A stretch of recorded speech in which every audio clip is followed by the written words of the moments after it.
Bonjour à toutes, bonjour à tous. Alors aujourd'hui, titre de la vidéo, Monsieur Muscle. Vous l'aurez compris, on va parler d'atrophie musculaire et d'hypertrophie musculaire. Donc Monsieur A sera atrophie et Monsieur H sera Monsieur hypertrophie.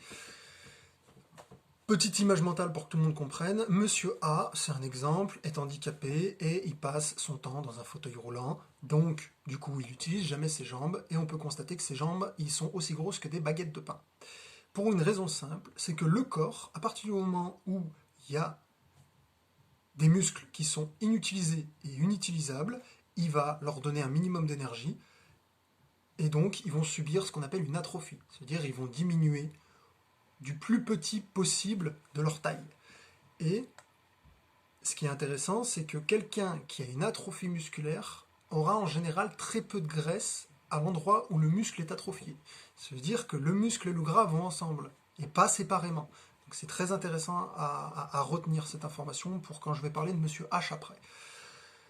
Donc, une atrophie, il faut bien comprendre que c'est avoir un muscle plus petit que ce qu'il est censé être. Donc ce n'est pas normal pour votre corps d'avoir une atrophie musculaire, sauf s'il est malade, sauf si c'est un muscle qui n'est jamais utilisé.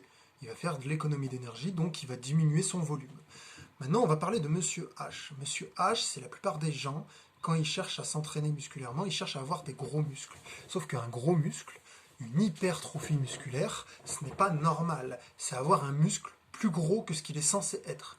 Donc ça veut dire que déjà, si vous arrêtez de le travailler, ce volume va diminuer. En général, les gens qui cherchent l'hypertrophie musculaire vont utiliser des produits de synthèse, donc des produits qui va obliger le corps à avoir des muscles plus gros que ce qu'il est censé être. J'insiste sur ce point, plus gros que ce qu'il est censé être. Vos muscles, ils sont censés être d'un volume adapté à votre santé et à votre corpulence, pas à votre envie psychologique. Et ça, c'est important. Ça veut dire qu'il faut connaître ces muscles, il faut connaître leur nom, leur utilité et leur utilisation.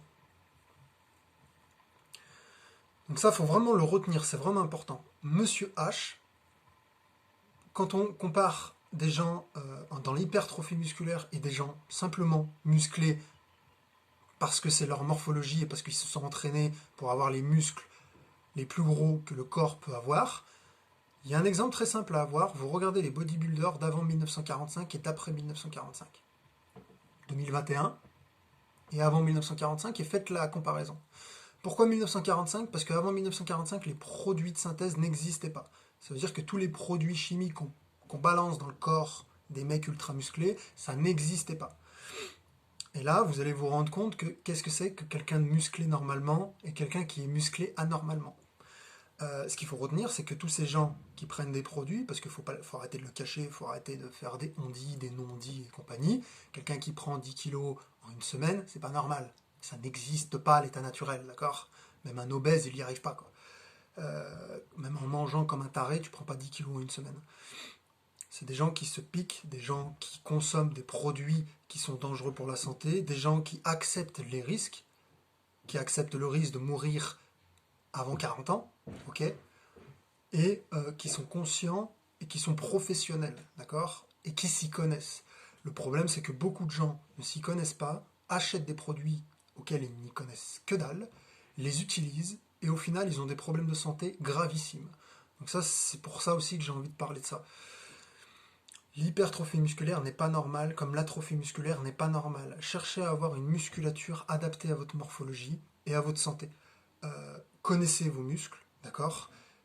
Parce qu'il y a vraiment des gens, ils ne savent pas faire la différence entre un biceps et un triceps. Ok ? Il y en a, quand je dis muscle tibial, ils ne savent pas ce que c'est. C'est des exemples. Il y en a, ils situent la rotule derrière la nuque. Et c'est des gens qui se mettent à fond dans le sport ou qui utilisent des produits. Donc mon petit conseil de la fin, et la question que vous devez vous poser, est-ce que vous voulez avoir un muscle utile ou un muscle voyant ? Est-ce que vous voulez le fond ou simplement la forme ? Je conseille le fond, si vous voulez la forme maintenant, bien à vous, mais intéressez-vous à ce que vous faites. Et le mot de la fin, un petit moyen mnémotechnique, ORA, O pour observation, R pour réflexion et A pour action. Réfléchissez toujours avant d'agir. Exemple, vous allez dans une salle de sport, vous voyez quelqu'un ultra musclé faire un exercice dans la salle. Avant de faire comme lui, posez-vous la question de quel est son objectif musculaire. Est-ce que c'est seulement cet exercice qui lui a permis d'être musclé comme il est? Est-ce qu'il prend des produits ou est-ce qu'il n'en prend pas?